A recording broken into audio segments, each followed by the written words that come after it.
งแก้วตาสุดแสนจะปรารถนาแก้วตาน้องมาเป็นแฟนในสังคมซื่นสมคงสุขเหลือแสนอยากได้น้องมาเป็นแฟนสายแน่นบ่ตอบสนองหากน้องเต็มที่แต่บ่มีเงิน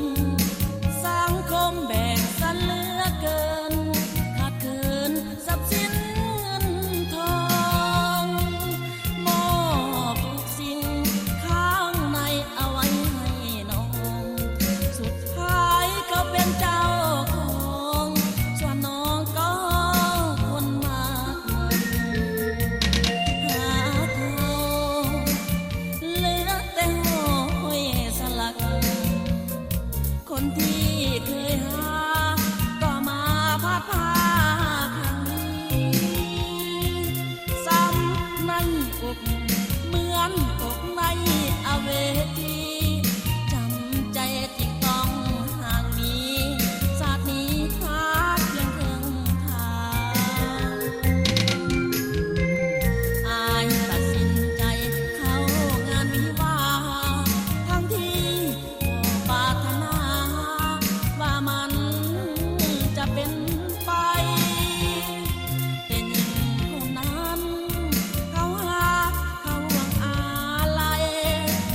อายจึงตัดสินใจรอเจ้าไปก็มีแต่ฝั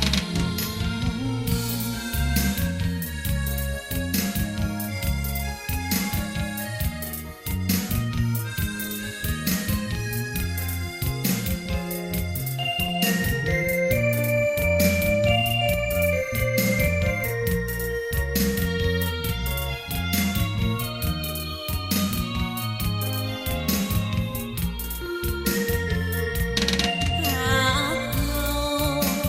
เหลือแต่ห้อยสลักคนที่เคยหาต้องมาพัดพาครั้งนี้